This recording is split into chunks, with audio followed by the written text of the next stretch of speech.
Padre celestial,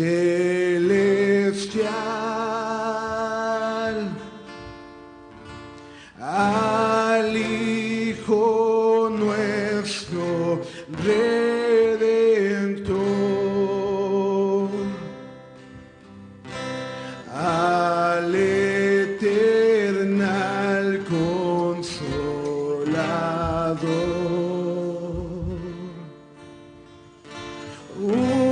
unidos todos a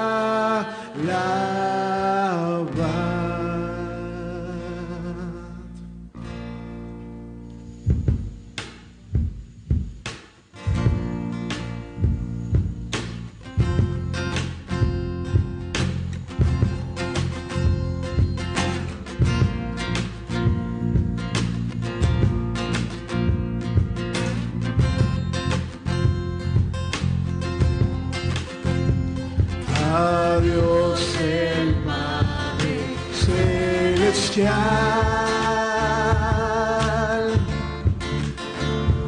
al Hijo nuestro Redentor,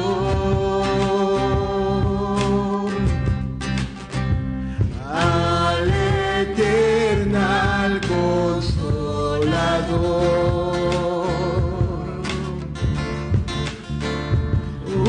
unidos todos a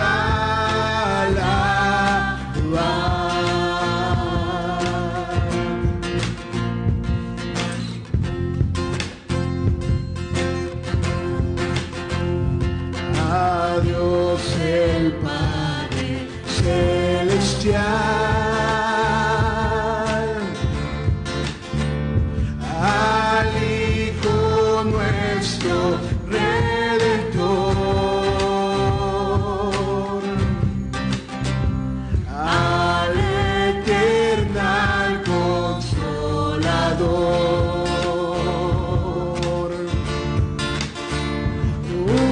unidos todos a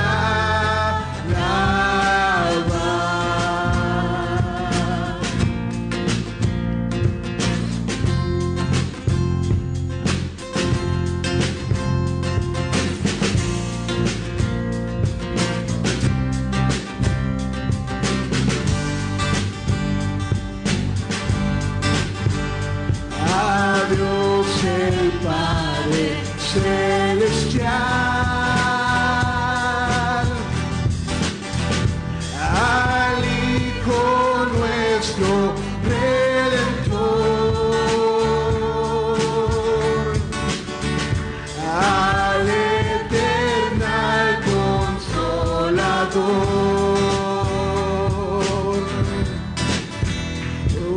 unidos todos a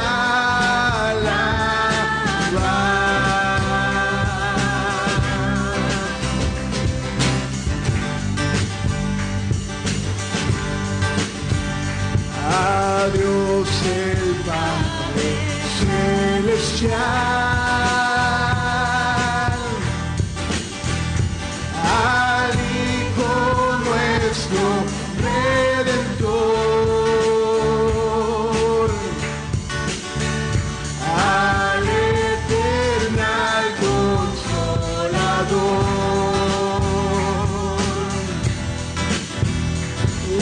unidos todos a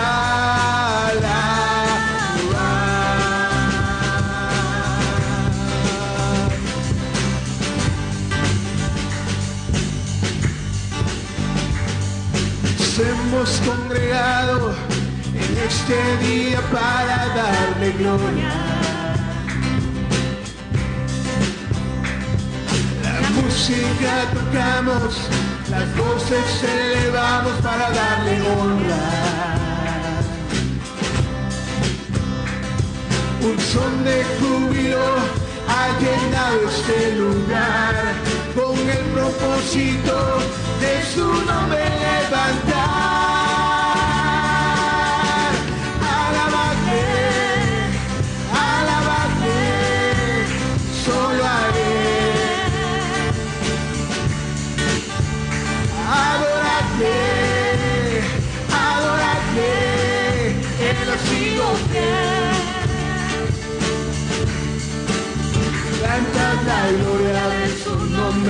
pues es digno de exaltar. Declarémosle a los pueblos de su amor y majestad. Alabarte, adorar a Jesús el Rey.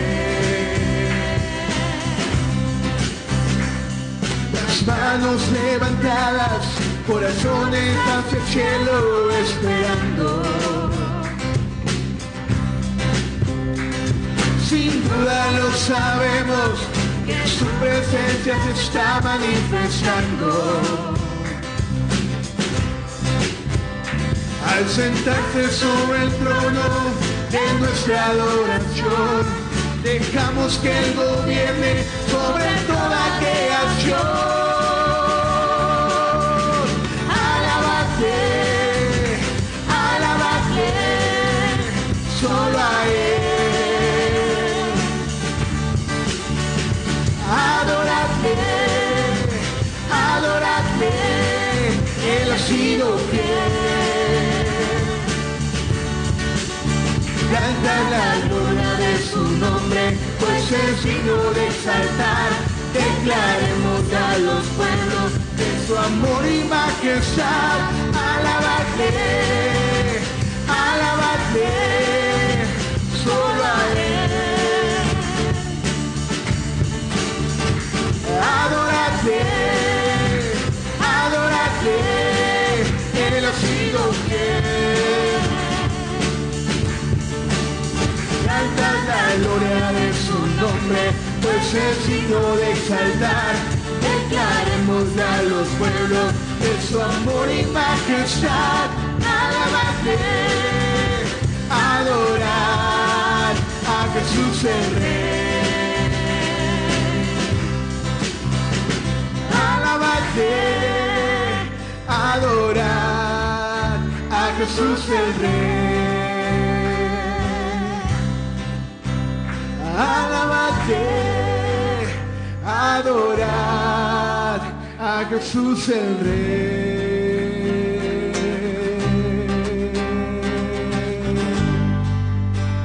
Amén. Continuando, hermanos, con el orden del culto, ahora vamos a hacer una lectura bíblica y vamos a estar leyendo, hermanos, en el libro de los Hechos, capítulo 4. Hechos capítulo 4, vamos a leer de los versículos 23 al 31.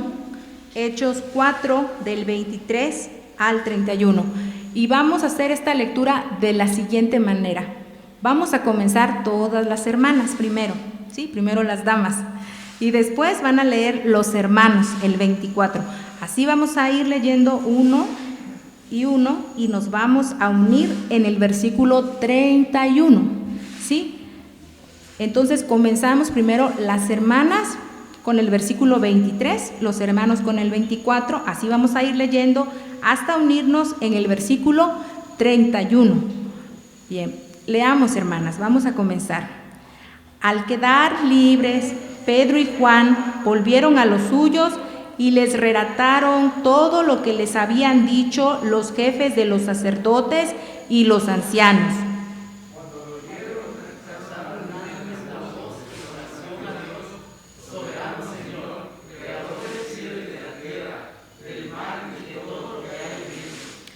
Tú, por medio del Espíritu Santo, dijiste en labios de nuestro padre David, tu siervo: ¿por qué se sublevan las naciones y en vano conspiran los pueblos?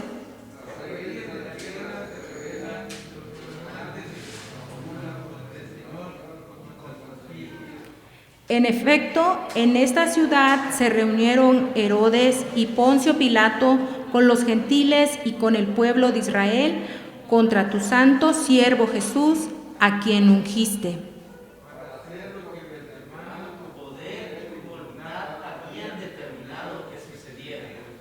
Ahora, Señor, toma en cuenta sus amenazas y concede a tus siervos el proclamar tu palabra sin temor alguno.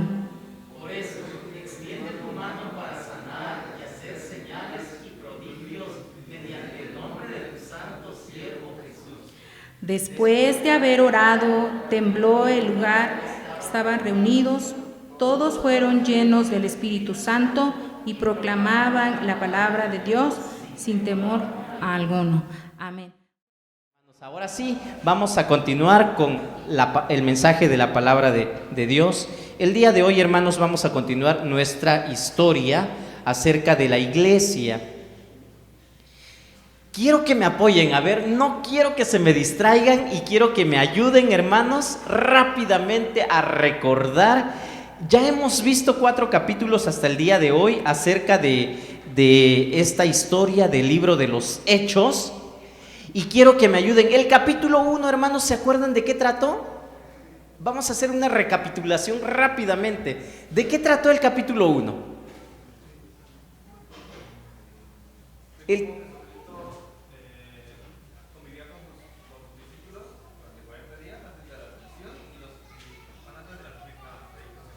Ok, sí. Tiene que ver, con cómo Jesús dice de que después de haber resucitado se le apareció a sus discípulos, estuvo con ellos durante 40 días, ascendió, ya lo dijo Edwin. ¿Qué más trató el capítulo 1? Ayúdenme a recordar, hermanos, han estado aquí y hemos estado llevando paso a paso este estudio de la palabra. ¿Qué más sucedió en el capítulo 1? Hay un evento muy importante que pasó en el capítulo 1. No, todavía no, ya se están adelantando.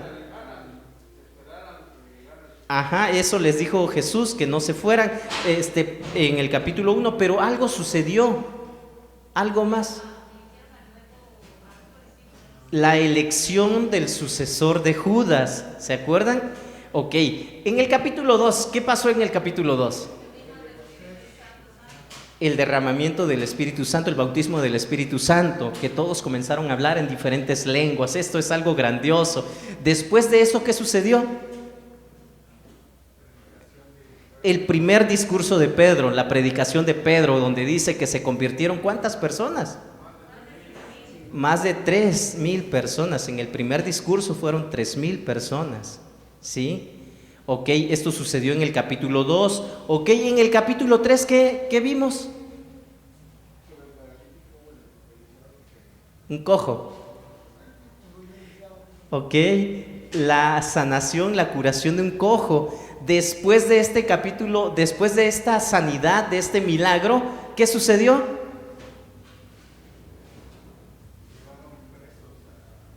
Antes de que los llevaran presos. A ver, hermanos, por aquí de este lado. ¿Nada? A ver, voy a comenzar, yo creo en septiembre, el primer domingo de septiembre, otra vez el capítulo 1, el capítulo 2 y así. Pedro da su segundo discurso y yo en varias ocasiones les dije, hermanos, lo más importante de este evento no fue la sanidad del cojo, sino fue la predicación que estaba por llegar, por venir, porque en esta predicación dice la Biblia que se convirtieron 5,000 personas. ¡Wow! ¡Qué tremendo!, ¿no? Ok, ahora sí viene lo que dijo Eduardo, los arrestaron, los llevaron presos y la semana pasada vimos, y ya estamos en el capítulo 4, vimos de que los intimidaron, comparecieron ante el concilio, los amenazaron y ahora, después de ser amenazados, continúa la historia con lo que ya leímos hace un momento. El tema del día de hoy, hermanos, ¿qué hacer ante las dificultades? Es una pregunta. Y yo no sé, ¿verdad?, qué es lo primero que viene a tu mente. ¿Qué hacer frente a las dificultades? ¿Has pasado momentos difíciles? ¿Has pasado momentos difíciles? La semana pasada me dijeron de que sí. Pero ¿qué es lo primero que tú haces cuando estás en una situación complicada, difícil, en una situación donde, pues, ya no sabes qué hacer? Bueno, aquí tiene que ver exactamente con ser perseguidos por causa de tu fe, por causa del Evangelio. Pero si nos trasladamos a cualquier situación difícil, hermano, ¿qué es lo primero que haces? ¿Sí? Es para reflexionar. ¿Qué es lo primero que viene a tu mente? ¿O qué es lo primero que haces frente a una situación difícil? Yo creo que de igual manera el cristiano demanda un desafío grande. El cristianismo es algo no tan fácil, y precisamente por esta situación de que no es tan fácil, porque se demanda un reto mayor, es que muchas personas inician en la vida cristiana, pero no todos continúan. Podemos encontrar que en muchas ocasiones hay personas que comienzan a caminar con nosotros, pero después de cierto tiempo ya no están con nosotros. ¿Qué sucedió? El cristianismo, hermanos, se van para el norte, dice, el cristianismo demanda un desafío muy grande, hermanos. No se trata nada más de que ya soy cristiano y ya, sino se trata de ser testigos de la gracia de Cristo. Y este desafío definitivamente fue delegado ¿por quién? ¿Quién nos encargó esto? Nuestro Señor Jesús, nada más y nada menos que nuestro Señor Jesús. Hermanos, pongámonos a pensar. Yo quiero que reflexionemos, hermanos. Yo de repente me pongo a pensar, a ver, yo le di instrucciones a mis hijos y de pronto pienso de que no me están tomando en cuenta porque finalmente no me obedecieron en lo que yo dije que hicieran. Y me pongo a pensar, bueno, ¿no se dan cuenta que yo soy papá aquí? ¿Que yo soy el que manda? ¿Por qué no me obedecen? Así me pongo yo, así me de pronto reflexiono y digo, pero cuando estaba yo pensando esto digo, wow, ¿qué estoy haciendo yo también con los mandatos de Dios? ¿Qué estoy haciendo yo con los mandamientos de Jesús? ¿Qué estoy haciendo yo con los mandatos de mi Padre? Yo no sé si tú lo has visto de esta manera. Entonces digo, me estoy portando rebelde también cuando no estoy cumpliendo con lo que Jesús mandó. O lo ignoro, o soy indiferente. No sé si yo sea el único, pero la idea es que todos reflexionemos, ¿sí? Entonces, este desafío fue delegado por nuestro Señor Jesucristo a sus discípulos. Tú y yo el día de hoy nos consideramos discípulos de Jesús, ¿sí o no? ¿O discípulos de quiénes somos? No, pues a mí me está discipulando la hermana Mayra. No, bueno, te está enseñando, pero la idea es de que lleguemos a ser discípulos de Jesús. Jesús es nuestro maestro, el principal, el mejor.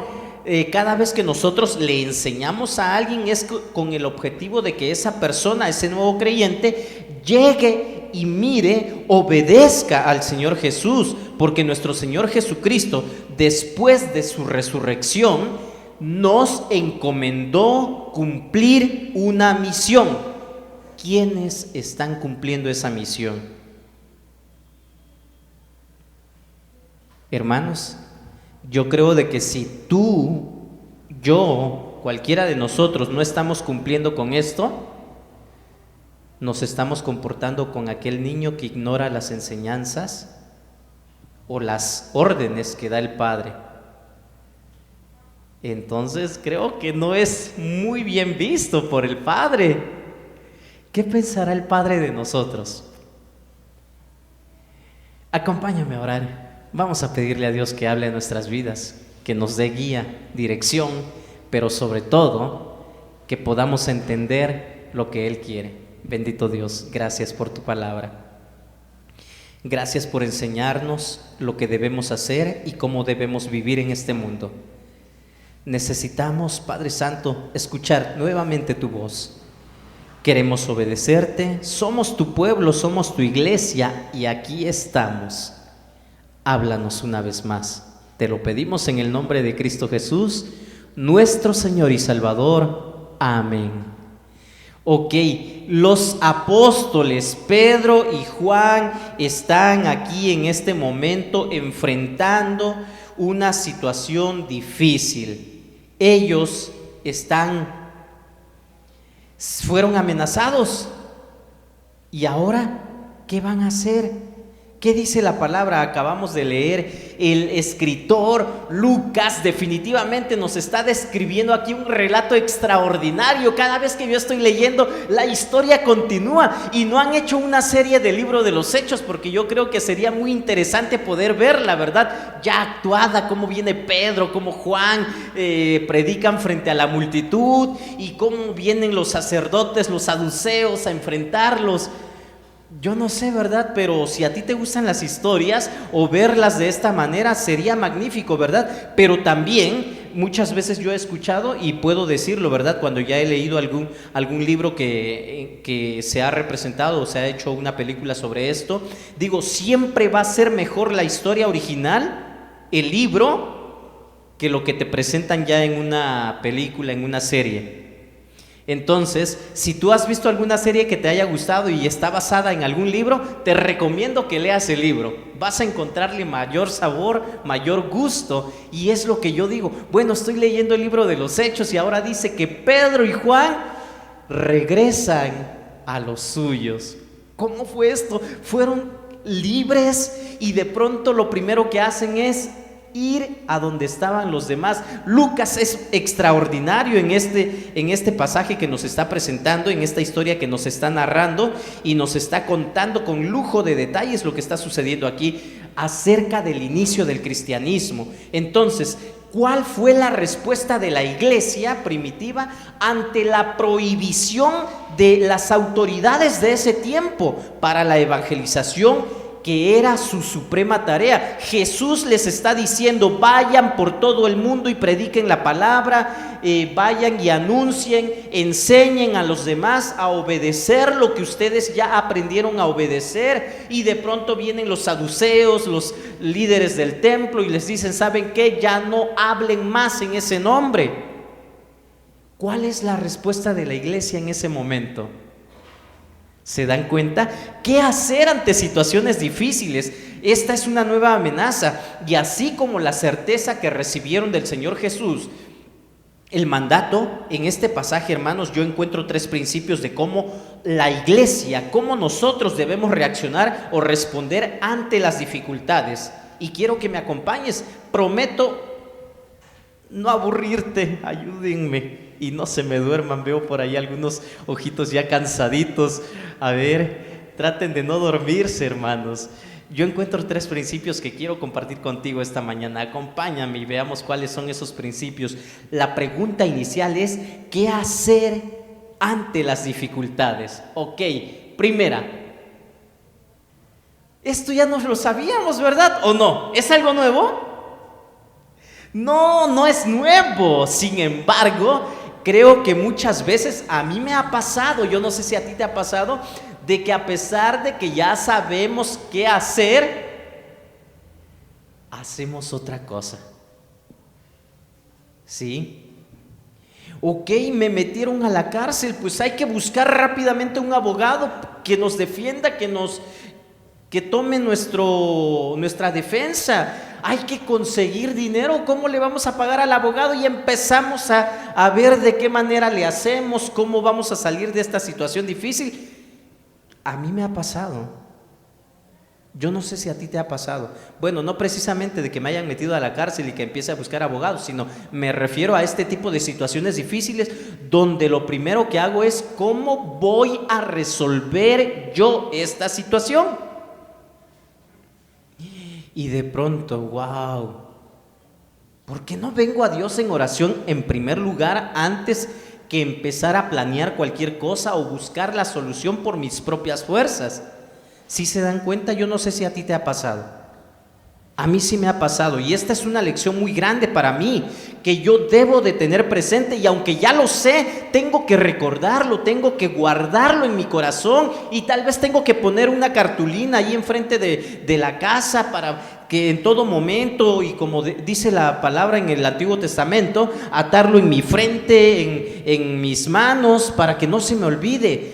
Acudir a Dios en oración. No debes olvidarlo, no tenemos por qué olvidarlo. Los apóstoles, dice la palabra, que regresaron a los suyos. No dijeron: ay, Qué terrible situación. Vámonos a ver en dónde encontramos, pues, una copita, ¿verdad?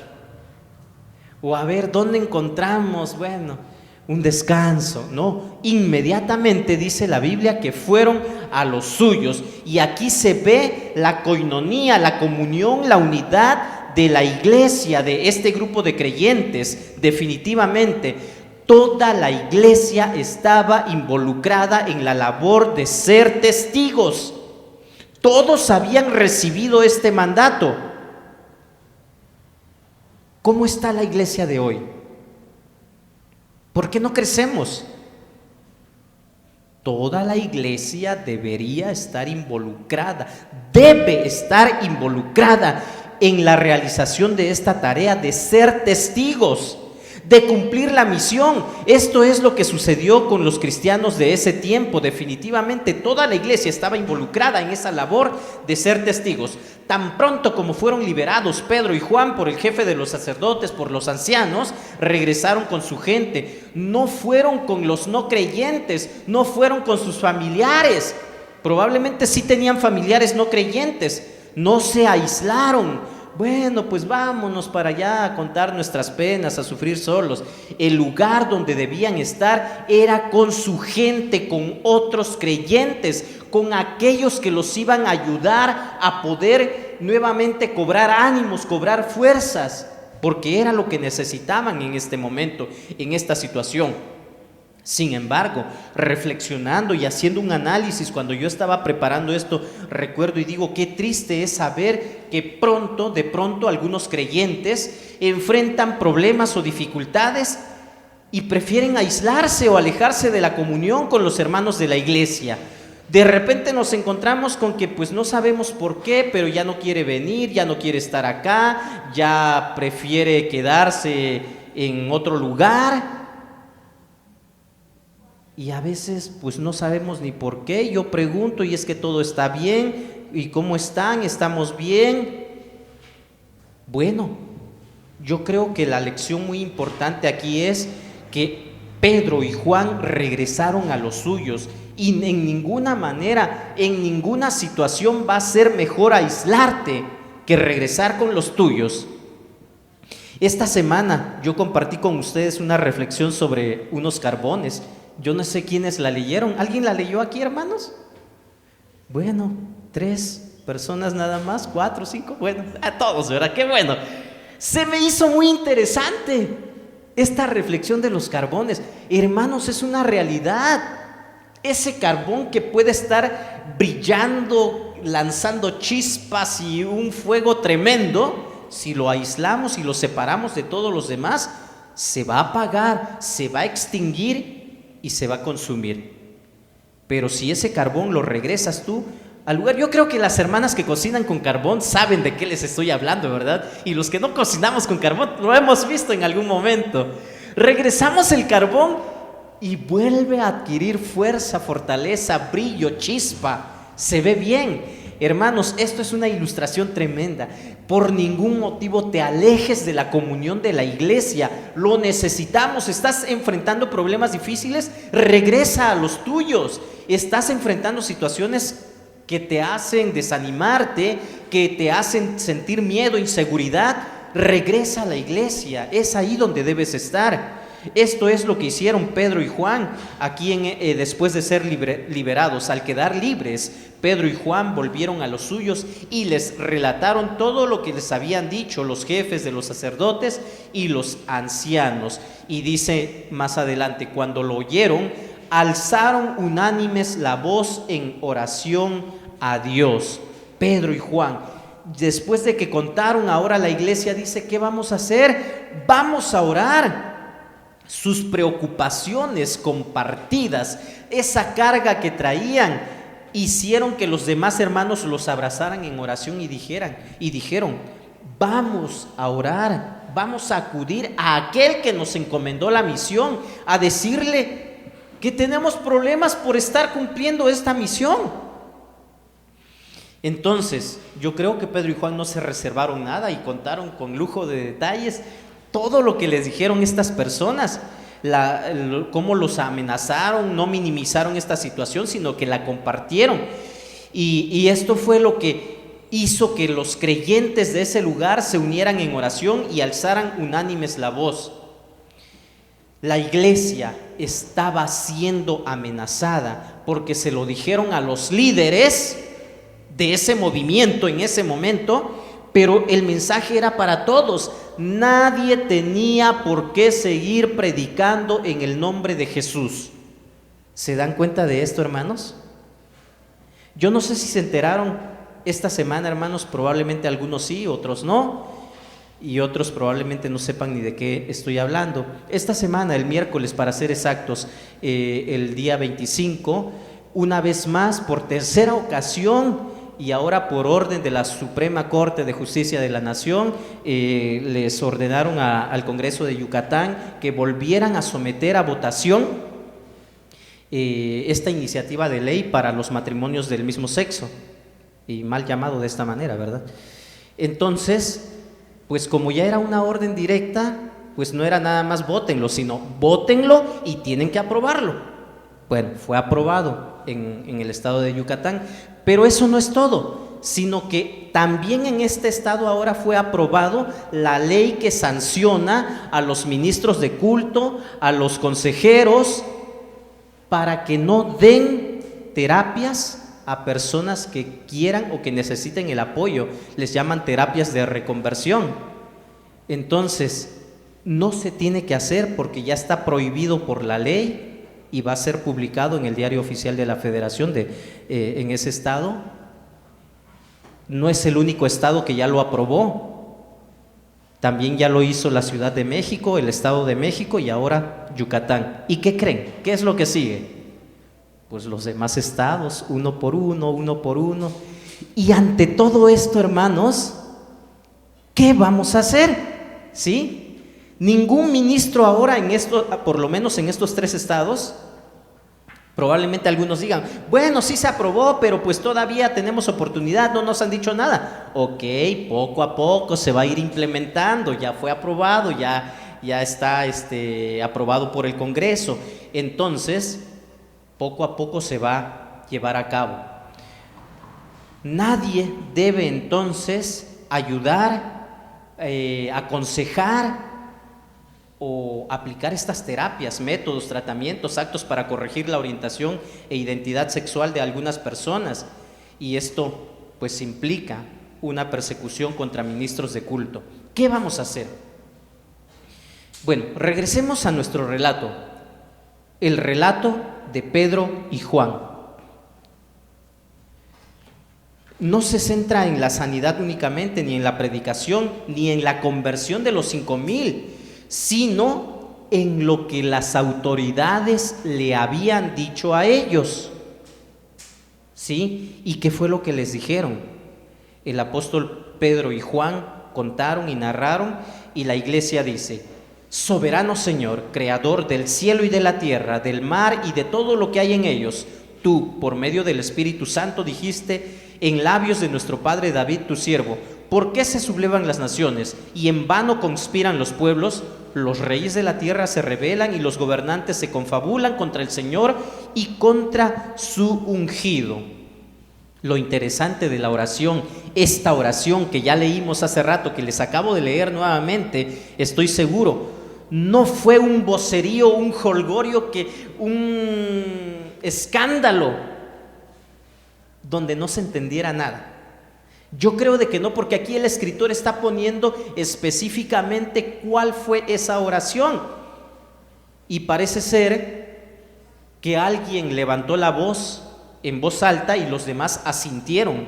Esto lo encontramos en el Antiguo Testamento también, cuando en diferentes momentos alguien toma la palabra y los demás asienten o pronuncian la palabra amén, la palabra hebrea, y entonces no es posible, ¿verdad?, que todos los creyentes siguieran palabra por palabra para que Lucas escribiera qué fue lo que dijeron. No, a ver, o pongo atención a lo que dice el otro, o imagínense cuántas personas eran. No nos dice cuántos estaban allí en ese lugar, sin embargo, pues yo creo que sí eran varios, eran muchos. Entonces, nos dice aquí los versículos del 24 al 30, que es lo que dura toda la oración en este pasaje. Lo que ellos dijeron específicamente. El ser testigos, hermanos, y la vida cristiana definitivamente presenta dificultades. La semana pasada hablamos un poco acerca de esto. La nueva vida en Cristo te permite enfrentarte a situaciones difíciles, dijimos la semana pasada, y esto no es algo oculto para nadie. ¿Por qué, hermanos? ¿Por qué la vida cristiana presenta dificultades? Tenemos un enemigo, nuestro Señor Jesús tuvo que enfrentarlo. Y este enemigo desea que desistamos de nuestra misión, y por tal motivo muchas personas renuncian a la vida cristiana y regresan a su antigua manera de vivir, a su antigua vida. Yo he conocido a muchas personas que en algún momento estuvieron aquí y ahorita quién sabe dónde están. Es difícil. Muchas veces hay personas que te predican y te dicen: ven a Cristo, acércate a Cristo y tu vida va a cambiar y todo te va a ir bien.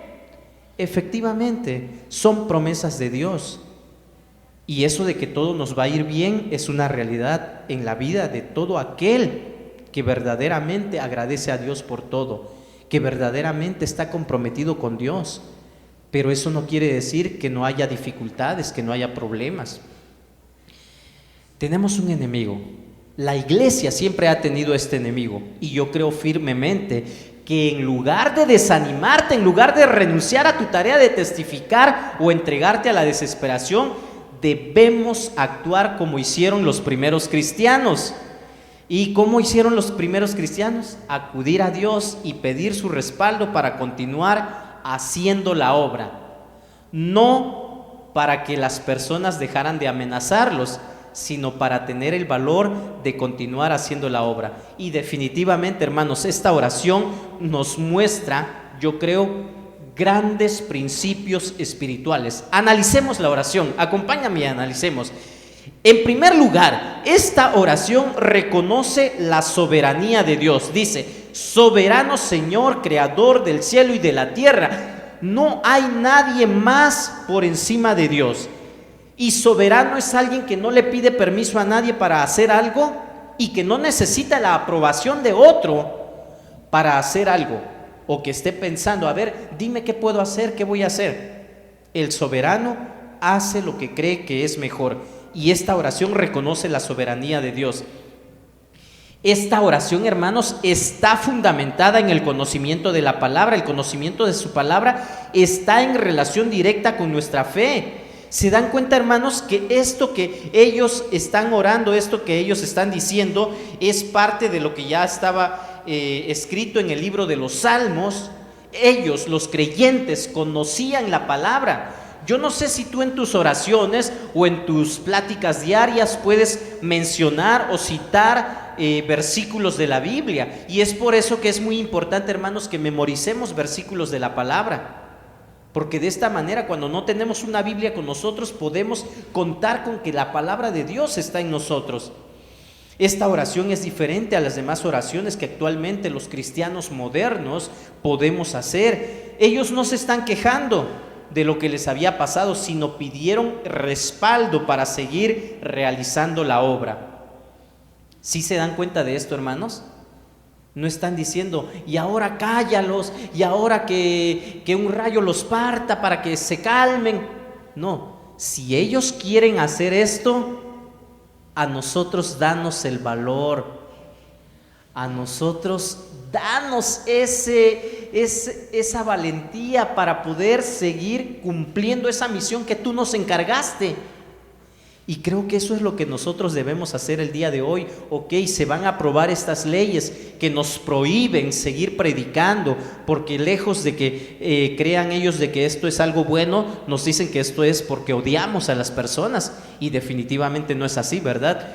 Pero ¿qué vamos a pedir nosotros entonces? ¿Qué va a pedir la iglesia? Ante cualquier dificultad, hermanos, que se nos presente, debemos acudir a Dios en oración y pidamos su respaldo para seguir realizando la obra, pase lo que pase.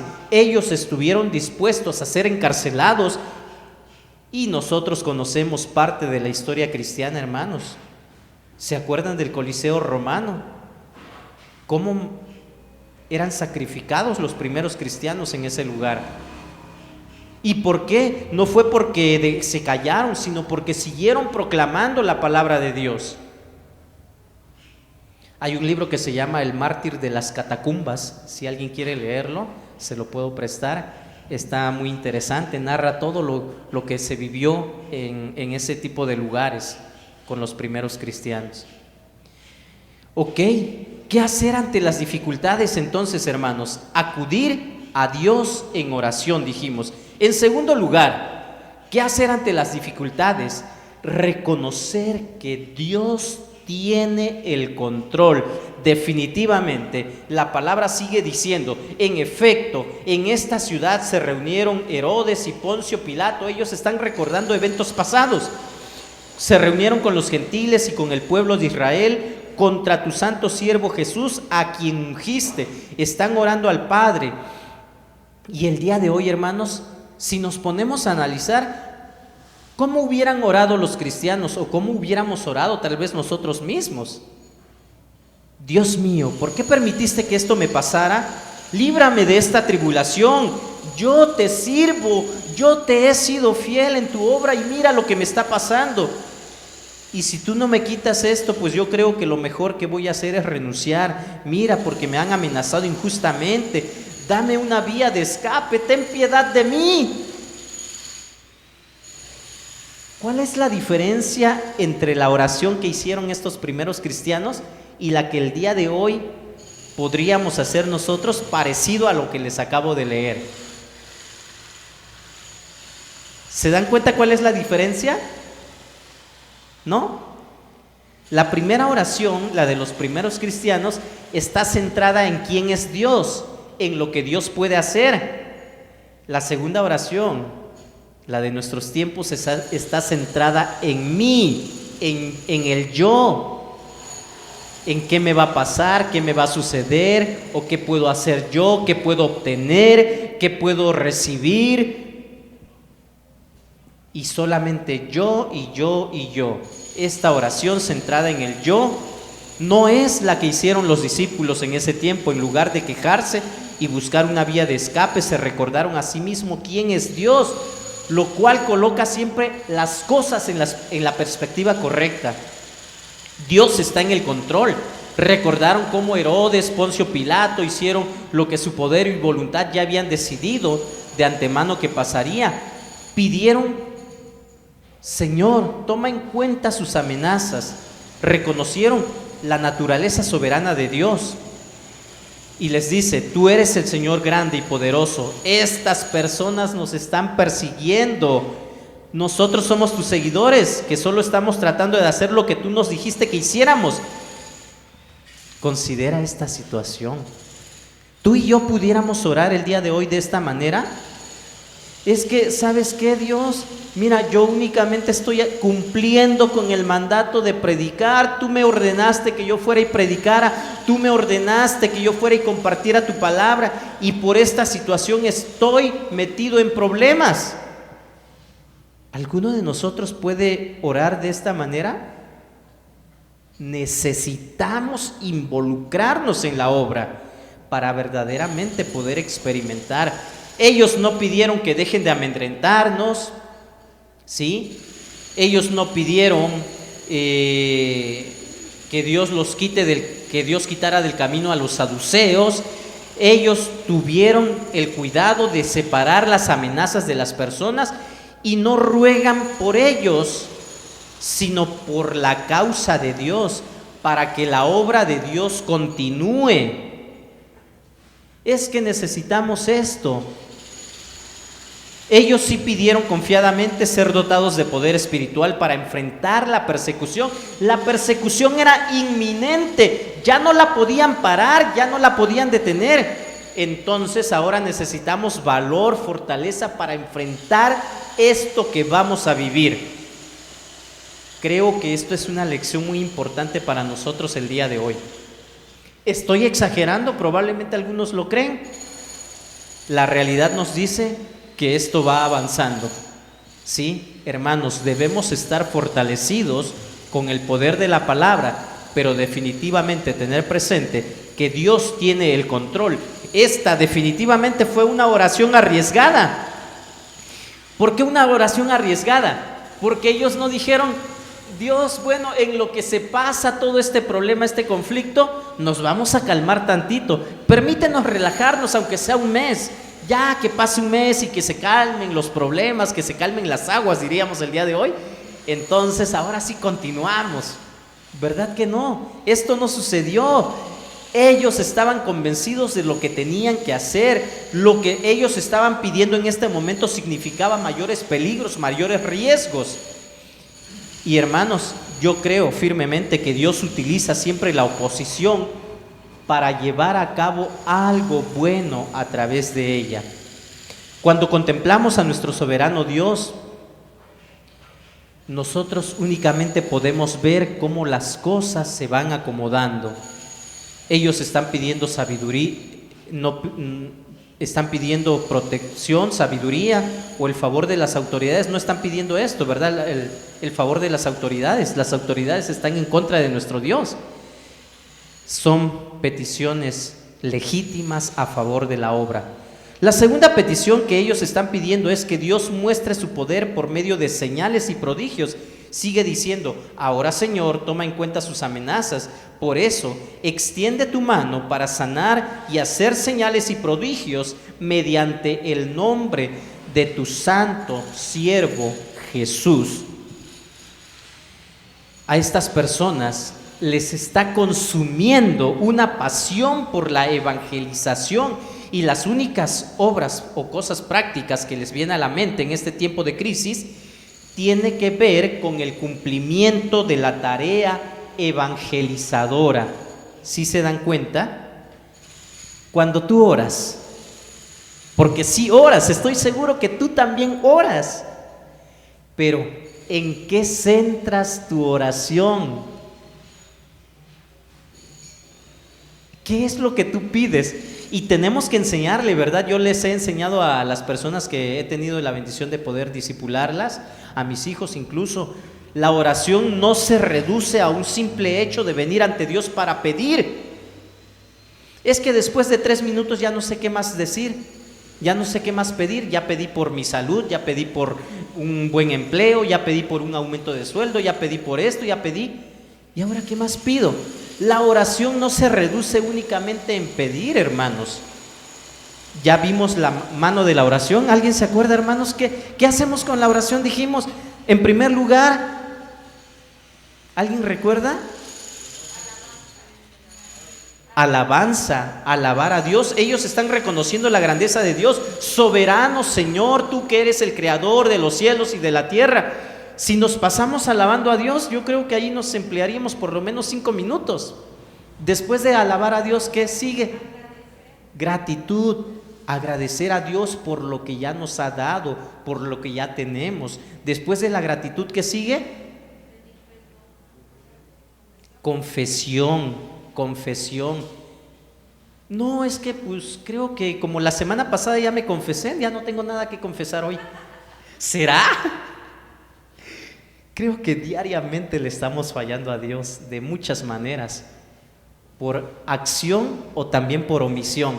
Tenemos que confesarnos delante de Dios. Después de la confesión, ¿qué sigue? Intercesión, acordarnos de otros, de los demás, de los que están sufriendo. ¿Cuántos no recibimos peticiones de oración a diario, hermanos? Tenemos que dedicar un tiempo para interceder por los demás. Y por último, ahora sí ya viene la petición, pedir por mí. Pero tristemente en muchos casos se ve de que pues nos vamos inmediatamente a la petición y ahí se acaba todo. No, la oración es para acercarnos a Dios, y la oración no es para que Dios haga lo que yo quiera, sino para que yo me someta a su voluntad. ¿Se dan cuenta de la diferencia? Nada tiene que ver con el decretar, reclamar y pedir y tantas cosas que el día de hoy se promueven. Cuando tú oras, ¿en qué centras tu oración? Reconoce que Dios tiene el control. Nuestra oración siempre debe estar alineada a lo que Dios ya está haciendo, la misión que nos ha encomendado, y no precisamente lo que mi corazón o mi mente desean. Oremos confiadamente, hermanos, sabiendo que Dios tiene el control. Tercera característica o tercer principio de qué debemos hacer ante una situación difícil. Observa y proclama las maravillas de Dios. Definitivamente Dios obra. Dice el versículo 32, después de haber orado, tembló el lugar en que estaban reunidos. Todos fueron llenos del Espíritu Santo y proclamaban la palabra de Dios sin temor alguno. Dios contesta la oración de su pueblo cuando esta oración está alineada a lo que Dios quiere hacer y no a lo que mi corazón desea. Mi corazón que desea, no, pues mi coche me está fallando a cada rato, quiero uno nuevo de agencia, me gustaría, y como soy hijo de Dios tengo derecho a pedírselo, y como me han enseñado que tengo que decretarlo y tengo que creerlo, wow, pues sí, ¿verdad? ¿Y para qué voy a ocupar el coche? Para irme de viaje. ¿A dónde? De vacaciones, ¿verdad? Bueno, creo que no está mal hacerlo, no está mal, yo no estoy en contra de esto, gracias a Dios por quienes han sido bendecidos. Lo que estoy diciendo aquí que esa no es la prioridad, ¿verdad?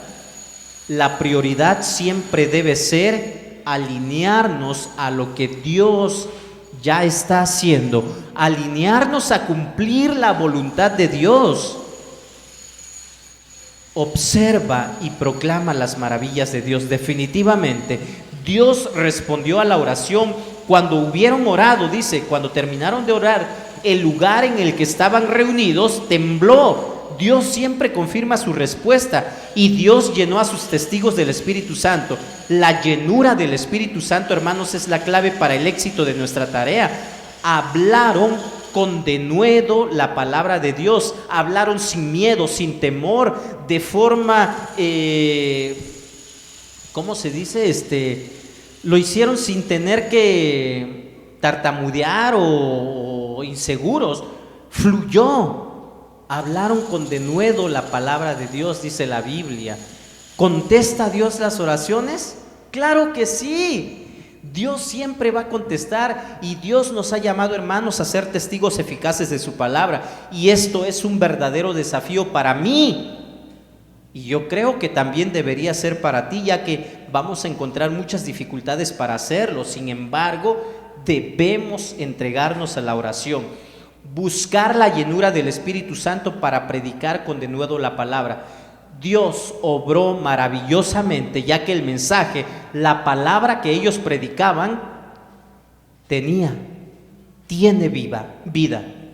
La palabra de Dios es viva y eficaz. ¿Lo has comprobado tú? Yo creo que sí. Así como tú y yo hemos podido comprobar esto, démosle la oportunidad a otros para que también lo hagan. Dios respondió precisamente lo que pedían, porque lo que pedían estaba alineado a los planes de Dios y no era para sus deleites.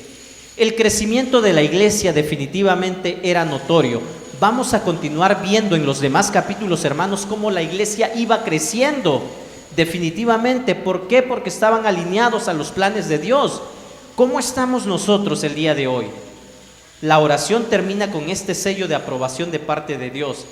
Así pues, las características nosotros que vemos en esta oración deben aplicarse a nosotros también cuando estemos enfrentando cualquier dificultad, cualquier situación difícil. ¿Has tenido problemas últimamente? ¿Cómo has enfrentado esta situación? ¿Cómo has reaccionado ante esta situación?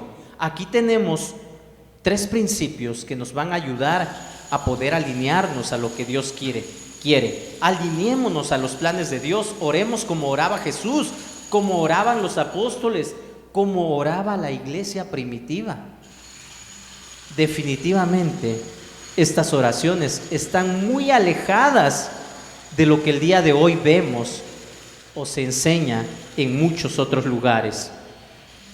Este es nuestro modelo y aquí no encontramos muchas de las cosas que se promueven en diferentes lugares. Ya basta de declarar, decretar, reclamar a Dios. Dios es soberano. Proclamemos las maravillas de Dios y observemos cómo obra grandemente a favor de su pueblo. Para terminar, Dios definitivamente, hermanos, responde a nuestras oraciones cuando oramos en unidad y poder. ¿Queremos hacer bien las cosas, hermanos? En la escuela bíblica dominical nos decía Abril, cuando no estamos haciendo nada vamos a tener tiempo de criticar a no se están haciendo bien las cosas, creo que se debería hacer de esta manera. Esto habla de que no estamos haciendo nada. Cuando estás ocupado haciendo algo en la obra, no va a haber tiempo de estas cosas y sin embargo vamos a estar en unidad de corazón, vamos a tener unidad de mente, vamos a ir juntos como iglesia y Dios va a obrar, hermano. Únete a lo que la iglesia ya está haciendo. ¿Qué está haciendo? Probablemente ahorita muy poco, pero necesitamos despegar, despuntar. Tenemos que reconocer el señorío de Dios. Y ya les decía, tú sabes lo que Dios te ha mandado a hacer. Tal vez tenga que repetírtelo en algún otro momento, pero tú sabes lo que Dios te ha mandado a hacer. No seamos como los niños que ignoran los mandatos de sus padres. Obedezcamos a Dios y cumplamos con lo que Él ya ha establecido. Cuando hacemos lo que su palabra manda a cada uno, cuando pedimos concretamente y lo hacemos por su causa, cuando no lo hacemos para nuestros intereses egoístas, el apóstol Santiago dice que ¿por qué no recibimos respuesta a nuestras oraciones? ¿Alguien recuerda qué dice Santiago al respecto? Porque pedimos mal y pedimos para nuestros propios deleites. ¿Cómo está tu oración? ¿Cómo está mi oración? Es momento de analizar la oración de los primeros cristianos.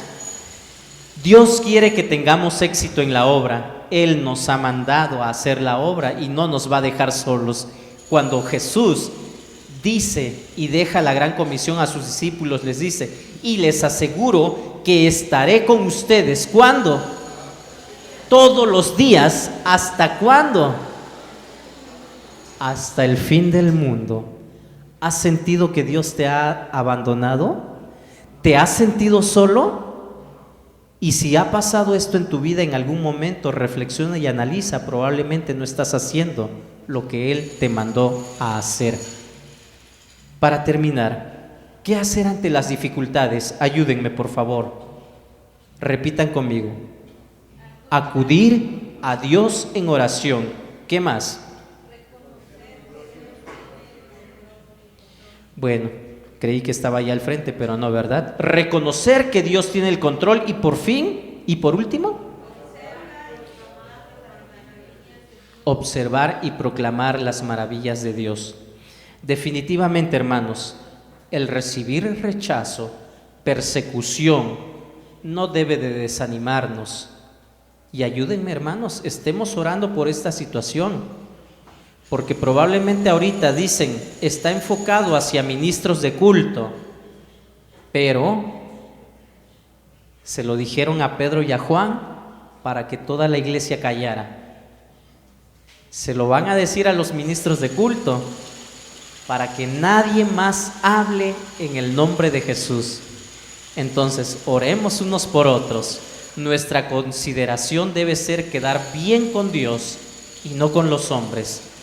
No nos desanimemos a hacer lo correcto y de hablar lo que creemos. Yo te invito a que juntos avancemos en el camino de Dios. Oremos a Dios, hermanos, y oremos como lo hizo los primeros cristianos. Ponte de pie, por favor, y acompáñame en esta oración, en este ruego delante de Dios. Soberano Señor, Creador del cielo y de la tierra, estamos aquí delante de ti, reconociendo tu grandeza, tu poder, reconociendo que tienes el control, el cuidado de todo lo que sucede en nuestro mundo, en este universo. A ti no se te escapa nada. A nosotros nos tomó por sorpresa la pandemia, pero estoy seguro que tú no fuiste sorprendido y no serás sorprendido por nada ni nadie, pues tú tienes el control de todo. Bendito Dios, gracias por lo que has hecho a nuestro favor. Gracias por lo que has hecho a favor de esta iglesia, tu pueblo. Gracias porque hasta el día de hoy nos has cuidado. La prueba de esto es de que estamos aquí reunidos en este lugar y no tenemos algo que lamentar. Bendito es tu nombre. Ahora en este momento queremos rectificar nuestro camino. Queremos pedirte, Dios bendito, que nos des el valor suficiente, la determinación necesaria para cumplir esta misión que nos has dejado, hacer discípulos en todo tiempo, en todo lugar, predicar la palabra a tiempo y fuera de tiempo. Bendito Dios, danos ese valor que se necesita. Quita de nosotros cualquier sentimiento negativo, cualquier sentimiento de miedo que muchas veces ha hecho que callemos o que yo haya callado. Padre nuestro que estás en los cielos, santificado es tu nombre. Aquí estamos, somos tu pueblo, somos tu iglesia. Ayúdanos a cumplir tu misión. Lo necesitamos y queremos hacerlo. Gracias, Dios, por escucharnos una vez más. Escucha las oraciones de tus hijos, de tu pueblo, porque queremos obedecerte y hacerlo sin temor alguno. Gracias te damos por todos. Lo hacemos en el nombre de Cristo Jesús, nuestro Señor y Salvador. Amén. Dios les bendiga, hermanos.